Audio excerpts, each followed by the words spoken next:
ಭಯೋತ್ಪಾದಕರ ದಾಳಿಗೆ ಬಲಿಯಾದವರು ಬಿಜೆಪಿಗೆ ಸಂಘ ಪರಿವಾರಕ್ಕೆ ಬೇಕಾದಂತೆಯೇ ಮಾತಾಡಬೇಕು ಅಂತ ಇಲ್ಲಿ ಕಾನೂನನ್ನ ಮಾಡಲಾಗಿದೆಯಾ? ಹೀಗೆ ಫರ್ಮಾನು ಹೊರಡಿಸ್ತಿರೋರಿಗೆ ದ್ವೇಷ ಇರೋದು ಭಯೋತ್ಪಾದನೆ ಹಾಗೂ ಭಯೋತ್ಪಾದಕರ ವಿರುದ್ಧವೋ ಅಥವಾ ಒಂದು ನಿರ್ದಿಷ್ಟ ರಾಜ್ಯ ಅಥವಾ ಒಂದು ನಿರ್ದಿಷ್ಟ ಸಮುದಾಯದ ವಿರುದ್ಧವೋ? ಒಂದು ಕಡೆ ಭಯೋತ್ಪಾದಕರ ದಾಳಿಯಿಂದಾಗಿ ತಮ್ಮ ಜೀವನದ ಆಧಾರವನ್ನೇ ಕಳ್ಕೊಂಡ ಆಘಾತ ಹಾಗೂ ಅಗಾಧ ನೋವು, ಇನ್ನೊಂದು ಕಡೆ ಆ ಸಂತ್ರಸ್ತರ ಮೇಲೇನೆ ಈ ಸಂಕಟದ ಕ್ಷಣದಲ್ಲೂ ನಮ್ಮದೇ ದೇಶದ ಜನ ಸಾಮಾಜಿಕ ಜಾಲತಾಣದಲ್ಲಿ ದಾಳಿ ನಡೆಸ್ತಾರೆ ಅಂತಾದ್ರೆ ಈ ದೇಶ ಎತ್ತ ಸಾಗ್ತಿದೆ. ನನ್ನ ಪತಿಗೆ ಧರ್ಮ ಕೇಳಿ ಶೂಟ್ ಮಾಡಿಲ್ಲ, ಉಗ್ರರು ಮೋದಿಗೆ ಹೋಗಿ ಹೇಳಿ ಅಂತ ಹೇಳಿದ್ದು ಸತ್ಯ ಅಂತ ಪಹಲ್ಗಾಮ್ನಲ್ಲಿ ಭಯೋತ್ಪಾದಕರ ದಾಳಿಯಲ್ಲಿ ಮೃತಪಟ್ಟ ಮಂಜುನಾಥ್ ರಾವ್ ಅವರ ಪತ್ನಿ ಪಲ್ಲವಿ ಮತ್ತೊಮ್ಮೆ ಹೇಳಿದ್ದಾರೆ. ನನ್ನ ಮಾತಿಗೆ ಅನೇಕ ಕೆಟ್ಟ ಪ್ರತಿಕ್ರಿಯೆಗಳು ಬರ್ತಿದ್ದು ನನಗೆ ತೀರಾ ಬೇಸರವಾಗಿದೆ ಅಂತ ಅವರು ನೋವನ್ನ ತೋಡ್ಕೊಂಡಿದ್ದಾರೆ. ಪಹಲ್ಗಾಮ್ನಲ್ಲಿ ಭಯೋತ್ಪಾದಕರು ನನ್ನ ಪತಿಯನ್ನ ಕೊಂದಾಗ ನಮ್ಮನ್ನೂ ಸಾಯಿಸಿ ಅಂತ ನಾನು ಮತ್ತು ನನ್ನ ಮಗ ಭಯೋತ್ಪಾದಕರಿಗೆ ಹೇಳಿದ್ದು ಹೌದು. ಆಗ ಆ ಭಯೋತ್ಪಾದಕರು ಮೋದಿ ಹೋಗಿ ಹೇಳಿ ಅಂತ ಹೇಳಿದ್ದೂ ಹೌದು. ಆದ್ರೆ ನಾನು ಈ ಮಾತುಗಳನ್ನ ಹೇಳಿದ್ದಕ್ಕೆ ಅನೇಕ ಕೆಟ್ಟ ಕಮೆಂಟ್ಗಳು ಬರ್ತಿವೆ. ನಾನು ಆ ಉಗ್ರರು ಆಡಿರುವ ಮಾತುಗಳನ್ನೆಲ್ಲ ವಿಡಿಯೋ ಮಾಡಿಟ್ಕೊಳ್ಬೇಕಿತ್ತೇನೋ ಅಂತ ಭಯೋತ್ಪಾದಕರ ದಾಳಿಯಲ್ಲಿ ಮೃತಪಟ್ಟ ಮಂಜುನಾಥ್ ರಾವ್ ಪತ್ನಿ ಪಲ್ಲವಿ ಅಸಮಾಧಾನ ವ್ಯಕ್ತಪಡಿಸಿದ್ದಾರೆ. ಈ ಕುರಿತು ಸೋಮವಾರ ಸುದ್ದಿಗಾರರೊಂದಿಗೆ ಮಾತನಾಡಿದ ಅವರು, ಅಂತಹ ಸನ್ನಿವೇಶದಲ್ಲಿ ನಡೆಯುವ ಘಟನೆಗಳನ್ನ ಯಾರಾದ್ರೂ ವಿಡಿಯೋ ಮಾಡಿಟ್ಕೊಳ್ಳೋಕೆ ಸಾಧ್ಯನಾ? ಇಂತಹ ನೆಗೆಟಿವ್ ಕಮೆಂಟ್ಗಳಿಂದ ನನಗೆ ತೀರಾ ಬೇಸರವಾಗ್ತಿದೆ. ಆದರೆ ಇಂತಹ ಕಮೆಂಟ್ಗಳಿಗೆ ನಾವು ಏನ್ ಮಾಡೋಕ್ ಸಾಧ್ಯ ಅಂತ ಮರು ಪ್ರಶ್ನಿಸಿದ್ದಾರೆ. ನನ್ನ ಪತಿಗೆ ಧರ್ಮ ಕೇಳಿ ಶೂಟ್ ಮಾಡಿಲ್ಲ, ಬಹುಶಃ ನನ್ನ ಪತಿಗೆ ದೂರದಿಂದಲೇ ಗುಂಡು ಹಾರಿಸಿದ್ರಿಂದ ಈ ಮಾತನ್ನ ಕೇಳಿಲ್ಲ ಅಂತ ಅನ್ಸುತ್ತೆ. ಆದ್ರೆ ಉಳಿದವರಿಗೆ ಧರ್ಮ ಕೇಳಿ ಗುಂಡು ಹಾರಿಸಿದ್ದಾರೆ ಅಂತ ಅಲ್ಲಿದ್ದ ಅನೇಕರು ಹೇಳಿದ್ದು ನಿಜ ಅಂತ ಪಲ್ಲವಿ ತಿಳಿಸಿದ್ದಾರೆ. ದಾಳಿ ನಡೆದ ದಿನ ಮಧ್ಯಾಹ್ನ 12:30ಕ್ಕೆ ನಾವು ಪಹಲ್ಗಾಮ್ ತಲುಪಿದ್ವಿ. ಗುಡ್ಡದ ಮೇಲ್ಭಾಗಕ್ಕೆ ತಲುಪುವಷ್ಟರಲ್ಲಿ ಮಧ್ಯಾಹ್ನ 1:30 ಆಗಿತ್ತು. ನಾವು ಕುದುರೆಯಿಂದ ಇಳಿದ 5 ನಿಮಿಷದಲ್ಲಿ ಈ ದಾಳಿ ನಡೆಯಿತು. ಸ್ವಲ್ಪ ದೂರದಿಂದಲೇ ನನ್ನ ಪತಿ ಮೇಲೆ ನೇರವಾಗಿ ಗುಂಡು ಹಾರಿಸಿದ್ರು. ಒಂದೇ ಹೊಡೆತಕ್ಕೆ ನನ್ನ ಪತಿ ಕೆಳಗೆ ಬಿದ್ದು ಮೃತಪಟ್ಟರು. ಅವರ ಹತ್ತಿರವೇ ಇದ್ದ ಲೆಫ್ಟಿನೆಂಟ್ ಅವರ ಮೇಲೂ ಗುಂಡು ಹಾರಿಸಿದ್ರು. ಅವರು ಕೆಳಗೆ ಬಿದ್ದಾಗ ಅವರ ಪತ್ನಿ ಸ್ವಲ್ಪ ಉಸಿರಿದೆ, ಸಹಾಯ ಮಾಡಿ ಕುದುರೆ ಸಹಾಯದಿಂದ ಕೆಳಗೆ ಕರ್ಕೊಂಡು ಹೋಗೋಣ ಅಂತ ಕೇಳ್ಕೊಳ್ತಾ ಇದ್ರು. ನಾನು ಅವ್ರ ಕಡೆ ಹೋದೆ. ಆಗ ಅವರಿಗೆ ಸ್ವಲ್ಪ ಉಸಿರಿತ್ತು. ಆದ್ರೆ ಆಗಿನ ಸ್ಥಿತಿಯಲ್ಲಿ ಅವರನ್ನ ಕುದುರೆ ಮೇಲೆ ಕರ್ಕೊಂಡು ಹೋಗುವ ಪರಿಸ್ಥಿತಿ ಇರಲಿಲ್ಲ. 5 ನಿಮಿಷದಲ್ಲಿ ಅವರ ಜೀವ ಕೂಡ ಹೋಯಿತು. ಲೆಫ್ಟಿನೆಂಟ್ ಅವರ ಪತ್ನಿ ಚಿಕ್ಕ ವಯಸ್ಸಿನವಳಾಗಿದ್ದು ಆ ಸಾವನ್ನ ಸ್ವೀಕರಿಸುವ ಮನಸ್ಥಿತಿಯಲ್ಲಿ ಅವರಿರ್ಲಿಲ್ಲ. ಹೀಗಾಗಿ ನಾನು ಏನೂ ಹೇಳಲಿಲ್ಲ ಅಂತ ಪಲ್ಲವಿ ತಿಳಿಸಿದ್ದಾರೆ. ಈ ಬಗ್ಗೆ ಜಾಸ್ತಿ ಏನನ್ನೂ ಕೇಳಬೇಡಿ, ನನಗಿದನ್ನ ವಿವರಿಸಿ ಹೇಳೋಕೆ ಮನಸ್ಸಿಲ್ಲ, ದಯವಿಟ್ಟು ನಮ್ಮನ್ನ ಅರ್ಥ ಮಾಡ್ಕೊಳ್ಳಿ ಅಂತ ಮಂಜುನಾಥ್ ರಾವ್ ಅವರ ಪತ್ನಿ ಪಲ್ಲವಿ ಮನವಿ ಮಾಡಿದ್ದಾರೆ.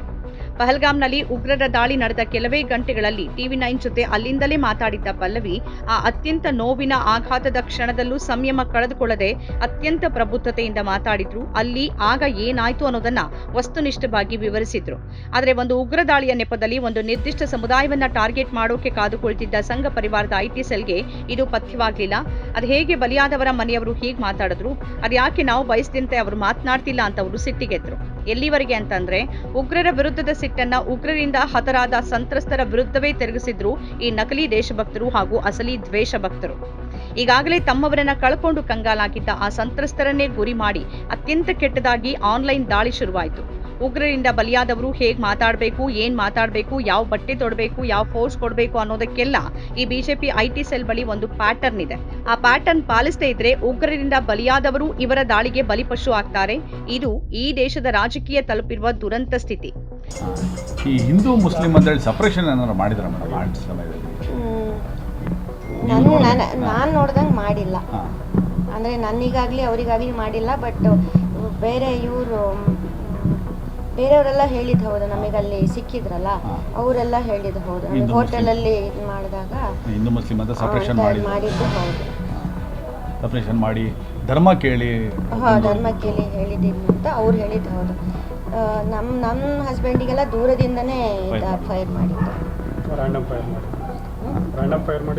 ರ್ಯಾಂಡಮ್ ಅಲ್ಲ ಅನ್ಸುತ್ತೆ, ಯಾಕಂದರೆ ಡೈರೆಕ್ಟ್ ಕುತ್ತಿಗೆಗೆ ಅವರಿಗೂ ಲೆಫ್ಟಿನೆಂಟ್ ಕರ್ನಲ್ ಅವರಿಗೂ ಕುತ್ತಿಗೆಗೆ ಬಿದ್ದಿದೆ, ಅವ್ರಿಗೆ ಕುತ್ತಿಗೆ ಬಂದರೆ ರ್ಯಾಂಡಮ್ ಫೈರಿಂಗ್ ಅಲ್ಲ, ಗುರಿನೇ ಇಟ್ಟಿರ್ತಾರೆ. ನಮ್ಮ ಹತ್ರ ಯಾರು ಮಾತಾಡಿಲ್ಲ. ನಿಮ್ಮ ಹತ್ರ ಯಾರು ಮಾತಾಡಿಲ್ಲ? ನಮ್ಮ ಹತ್ರ ಯಾರು ಮಾತಾಡಿಲ್ಲ. ನಿಮ್ಮ ಮಗ ಕುತ್ತೆ ಅಂತ ಹೇಳಿದ್ದು ಹೌದಾ ನಿಜ? ಆ ಲೈನ್ ಹೌದು ಸರ್.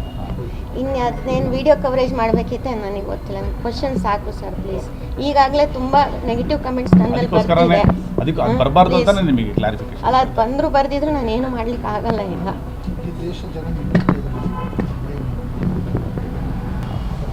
ಅದು ಹೇಳಿದ್ದು ಹೌದು. ಅವ್ನು ನಮಗೆ ತಿರ್ಗಿ ಆ ಥರ ಉತ್ತರ ಕೊಟ್ಟಿದ್ದು ಹೌದು. ಮೋದಿಗೆ ಹೇಳಿ ಅಂತ, ಮೋದಿಗೆ ಹೇಳು ಹೋಗು ಅಂತ ಹೇಳಿದ್ದು ಹೌದು.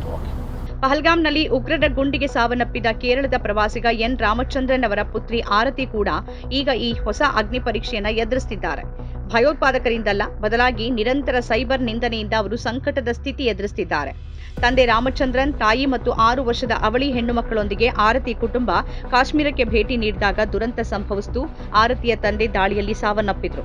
ಘಟನೆ ನಂತರ ಆರತಿ ಮಾಧ್ಯಮಗಳೊಂದಿಗೆ ಮಾತನಾಡಿದ್ರು. ಏನಾಯ್ತು ಅಂತ ಅವರು ಶಾಂತವಾಗಿ ವಿವರಿಸಿದ್ರು ಮತ್ತು ತುರ್ತು ಪರಿಸ್ಥಿತಿಯ ಸಮಯದಲ್ಲಿ ಇಬ್ಬರು ಸ್ಥಳೀಯ ಕಾಶ್ಮೀರಿ ಚಾಲಕರಾದ ಮುಸಾಫಿರ್ ಮತ್ತು ಸಮೀರ್ ನಮಗೆ ಸಹಾಯ ಮಾಡಿದ್ರು ಅಂತ ಉಲ್ಲೇಖಿಸಿದ್ರು.